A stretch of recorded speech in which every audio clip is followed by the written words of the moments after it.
Bonjour à tous, je suis Éric Lecor, je suis directeur général chez France Infrarouge.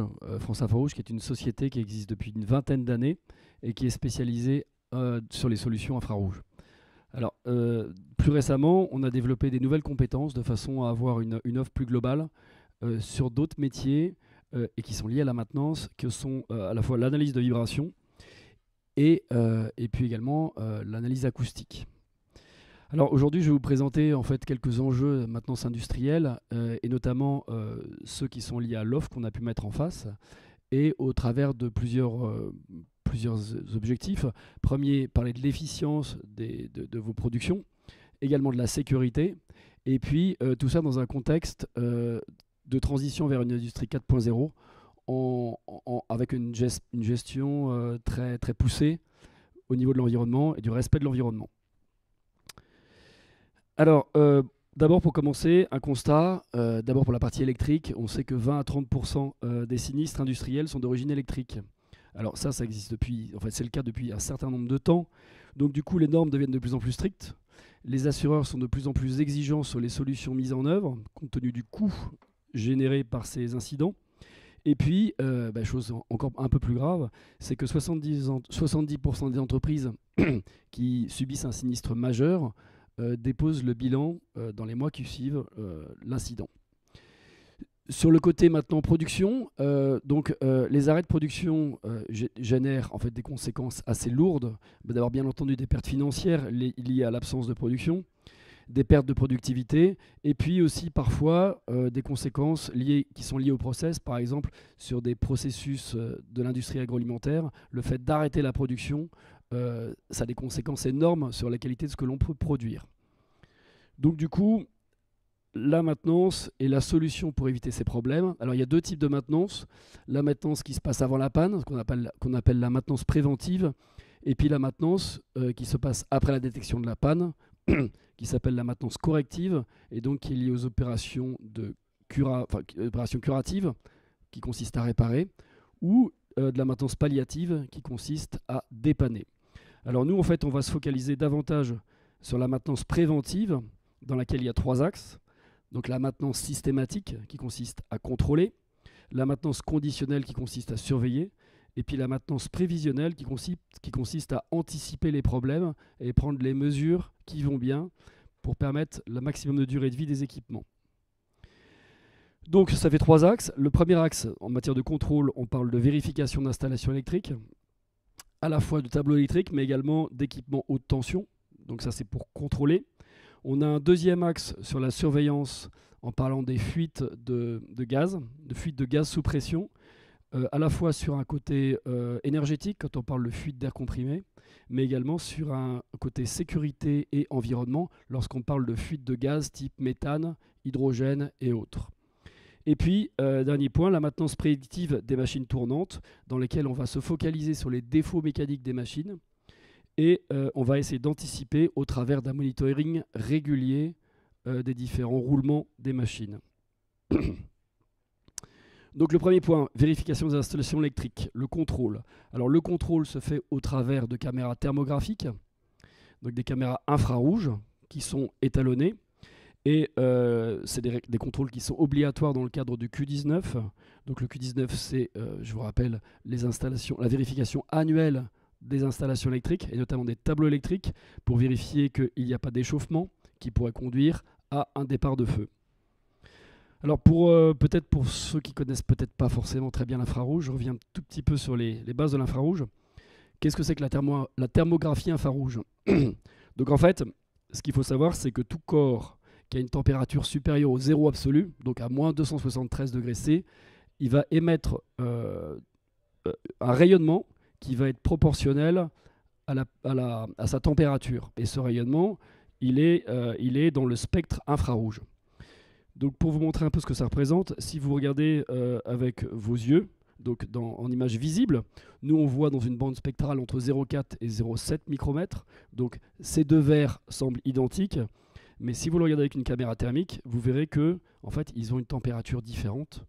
Et donc la caméra, au travers de l'image qu'elle en a du rayon infrarouge va être capable de vous donner la température de ces deux verres. Une caméra thermographique, donc c'est une caméra qui est capable de vous donner une idée de la température de ce que vous voulez mesurer. Donc en fait, c'est une caméra qui est équipée d'un capteur infrarouge qui mesure donc le rayonnement infrarouge et avec, comme en termes de caractéristiques, une matrice qui est composée d'un certain nombre de pixels. Alors par exemple, quand on parle du Q19, la matrice minimale pour faire des vérifications électriques, c'est 320 par 240.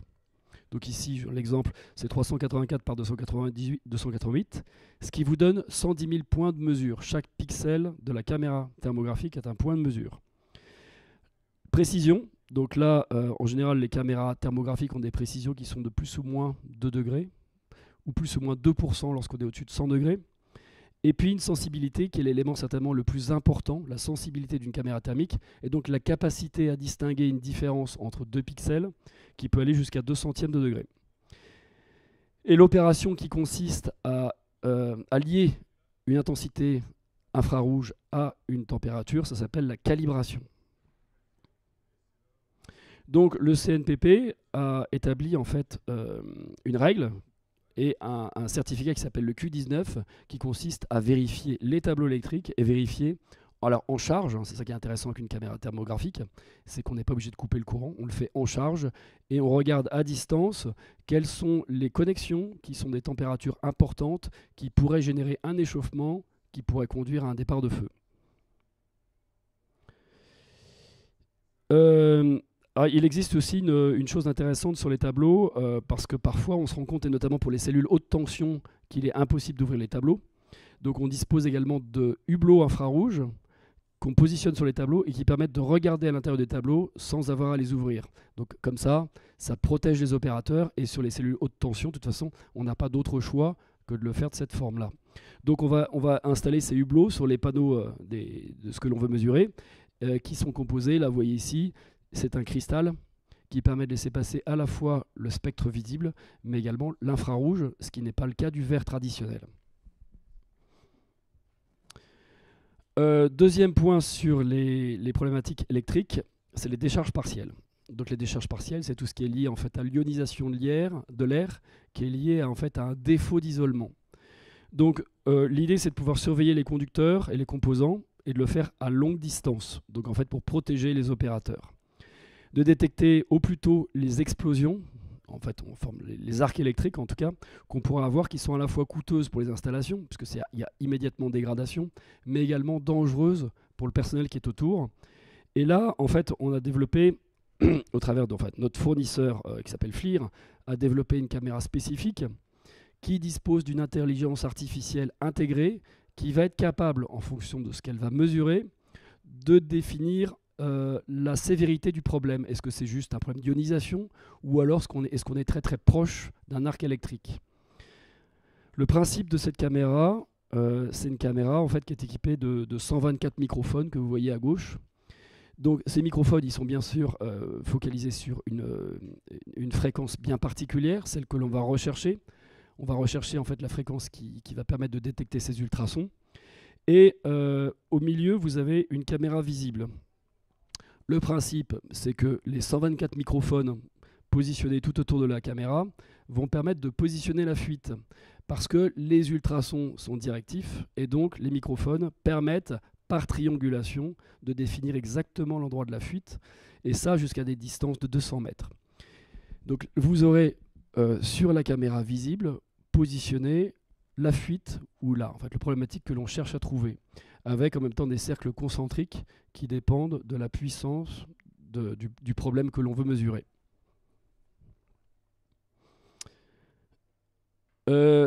Donc voilà, c'est ça qui permet effectivement de pouvoir vérifier les problématiques sur les réseaux, sur les lignes haute tension, etc. Et on a aussi un hublot ultrason qui permet aussi de passer une petite sonde pour mesurer, pour retrouver les ultrasons qu'on peut avoir dans un tableau électrique.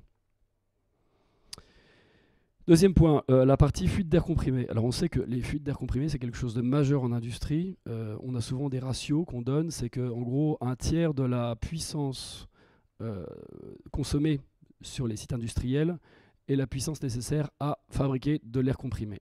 Et on sait que sur cette consommation, en gros, un tiers est lié à des fuites. Donc en gros, ça veut dire que sur les sites industriels, dans certains cas de figure, jusqu'à 10% de la consommation électrique est liée à des fuites d'air comprimé. Donc c'est un enjeu majeur, un enjeu à la fois sur les coûts d'électricité, mais également sur les coûts de maintenance, parce que qui dit consommation supplémentaire dit davantage de machines qui tournent et davantage d'usure. Donc là, cette caméra va permettre de détecter, en fait, au travers donc sur des zones assez grandes, toutes les ultrasons qui seront générés par l'air comprimé qui passe au travers des micro-fuites et donc qui déclenche finalement un écoulement turbulent qui va générer de l'ultrason qui sera mesuré par la caméra.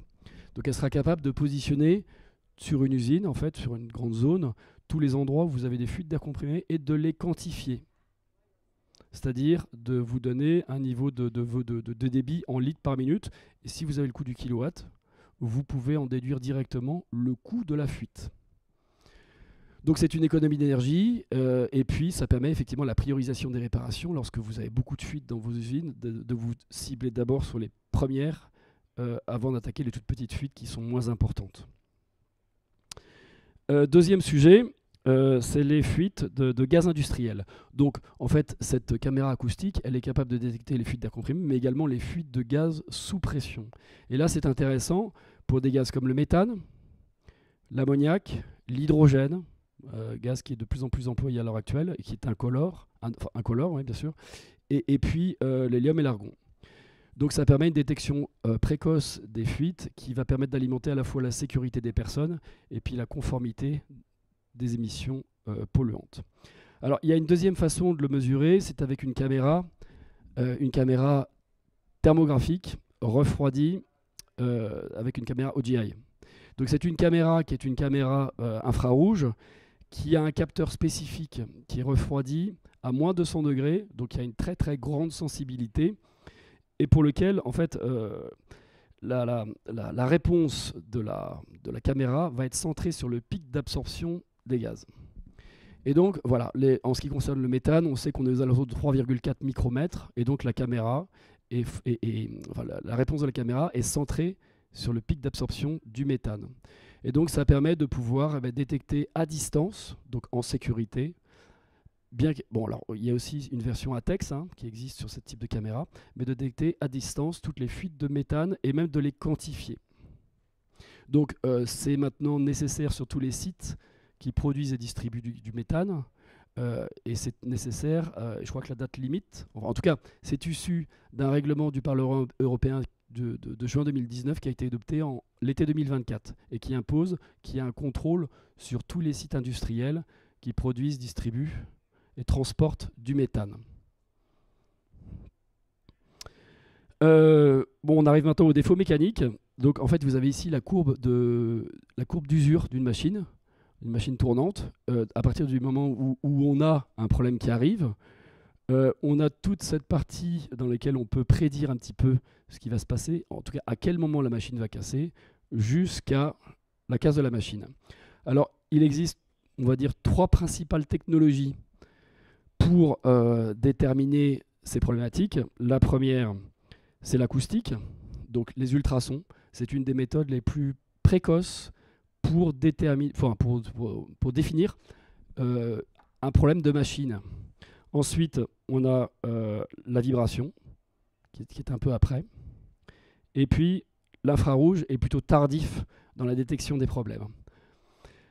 Alors ça, c'est vrai dans la plupart des cas. Il y a une autre technologie, dont je parlerai juste après, qui permet de le détecter éventuellement un peu plus tôt, et donc détecter avant les ultrasons.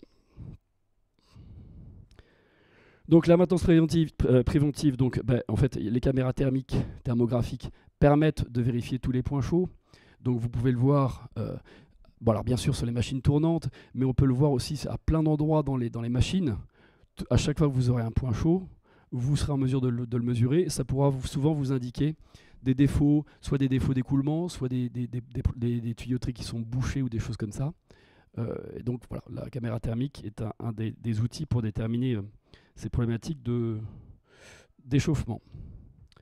Ensuite, on a la caméra acoustique en mode mécanique qui permet à distance de pouvoir trouver des défauts mécaniques. Et donc là, c'est intéressant pour des défauts qui ne sont pas très très importants et des défauts qu'on pourra voir à distance en comparant différents organes les uns par rapport aux autres. Comme ici, vous avez un tapis de roulement et vous pourrez à distance vérifier quel est le roulement sur une série de mouvements qui serait défectueux et le voir à l'avance. Et puis, on arrive dans le domaine de l'analyse vibratoire avec un fournisseur suédois qui s'appelle SPM, qui a développé une technologie qui est brevetée, qui s'appelle Shock Pulse Method, d'où le nom SPM, donc une technologie qui existe depuis assez longtemps et qui permet de trouver de façon extrêmement précoce les défauts mécaniques, et notamment sur les machines qui tournent très très lentement. Alors cette technologie, elle est permise par un type de capteur bien particulier qui en fait est lui-même composé d'un élément qui vibre, qui a sa propre fréquence de vibration, de résonance, et en fait un petit choc que vous aurez sur une surface va être répertorié et très très largement amplifié par ce capteur. Et donc ça permettra, vous voyez par exemple ici vous avez un défaut sur une cage extérieure d'un roulement.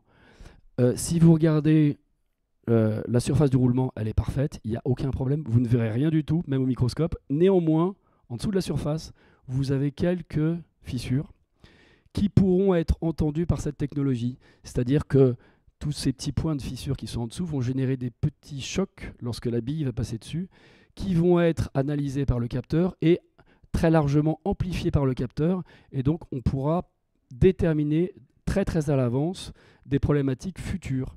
Et cette technologie permet de pouvoir détecter des défauts et donc de pouvoir les planifier pour leur remplacement bien avant même les technologies d'ultrasons.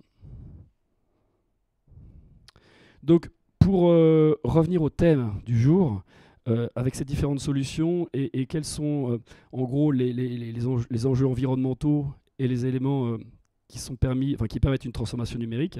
Donc on a vu la thermographie. Alors aujourd'hui, les caméras sont livrées avec des outils et notamment des logiciels qui permettent de s'intégrer aux API des clients. Donc on peut récupérer des données, on peut intégrer ou injecter des données. On a un partage de données qui est relativement simplifié via le cloud. Donc vous pouvez transmettre des éléments, des rapports, etc. au travers du cloud. L'enjeu environnemental, c'est la prévention incendie. Pour ce qui concerne l'imagerie acoustique, on a une intelligence intégrée qui permet un certain nombre de filtres, et notamment une mesure à distance des défauts qu'on l'on trouve, une prise d'aide à la décision, comme on a pu voir notamment sur la caméra acoustique recherche de décharge partielle. On peut intégrer de la même façon des données des clients, et puis générer des rapports et partager les données via le cloud. Alors cette imagerie acoustique permet des économies d'énergie et, comme on a vu aussi, protection de l'environnement, notamment vis-à-vis des gaz nocifs. Et puis l'analyse vibratoire, donc là pour le coup on est sur un écosystème extrêmement complet qui s'interface avec les données des clients. Donc on a des capteurs IoT qui sont intégrés avec une analyse de données, plus de l'intelligence artificielle pour de l'optimisation des prédictions de défaillance. Donc là, on est effectivement sur l'optimisation de la durée de vie, donc moins de déchets, et donc une diminution de la consommation énergétique. Alors pour vous donner un exemple, vous avez l'environnement, l'écosystème SPM, avec un certain nombre de capteurs qui existent. Donc vous avez des capteurs online, donc qui sont en permanence sur les machines. Vous avez des capteurs sans fil, donc soit Wi-Fi, soit LTE, donc certaines formes de GSM plutôt en 4G. Et puis, avec également des appareils de mesure avec lesquels on peut aller sur place et prendre des mesures directement de vibration et de choc. Tout ça, c'est lié à un serveur et donc à un logiciel qui est hébergé sur le serveur et qui est interconnecté avec la base de données d'opération d'usine des clients. Et au niveau du client, c'est interfacé avec un logiciel qui s'appelle ContMaster et qui permet effectivement de pouvoir récupérer, analyser et en déduire des prévisions sur la durée de vie des équipements de façon à les remplacer au meilleur temps, donc de les faire durer le plus longtemps possible pour optimiser le coût global. Voilà, donc globalement, je vous ai présenté surtout les produits de marque, la gamme FLIR, qui est une marque américaine de caméras thermographiques, qui est leader mondial, et puis SPM, qui est un leader dans son domaine, qui ne fait que de l'analyse de vibration, et de Shock Pulse Method, qui est une société suédoise. Voilà, je vous remercie de votre attention. Je ne sais pas si vous avez des questions.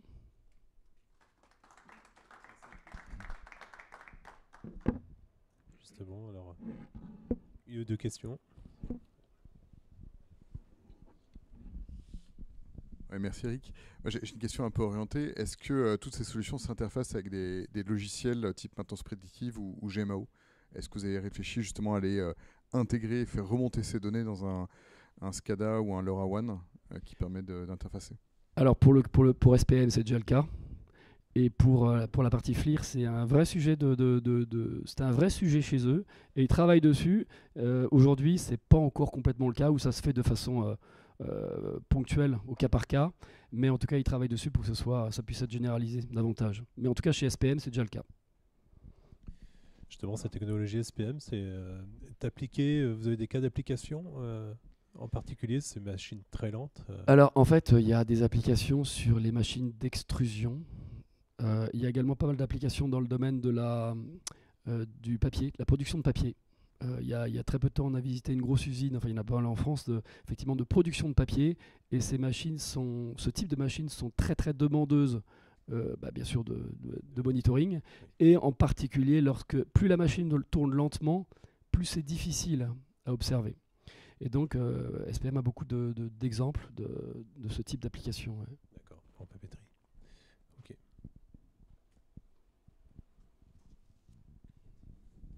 Avec toutes les présentations que vous avez faites sur comment regarder si le système présente une défaillance ou pas, est-ce que derrière on a des résultats de durée de vie? C'est-à-dire un roulement qui commence à vibrer ou montrer des défaillances.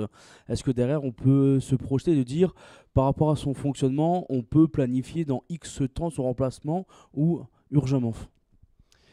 Alors en fait c'est quand même assez complexe, mais globalement c'est le but. En tout cas c'est le but. Et effectivement, plus la machine est, on va dire, critique dans son environnement, plus on va essayer de mesurer de façon très très régulière ces points-là.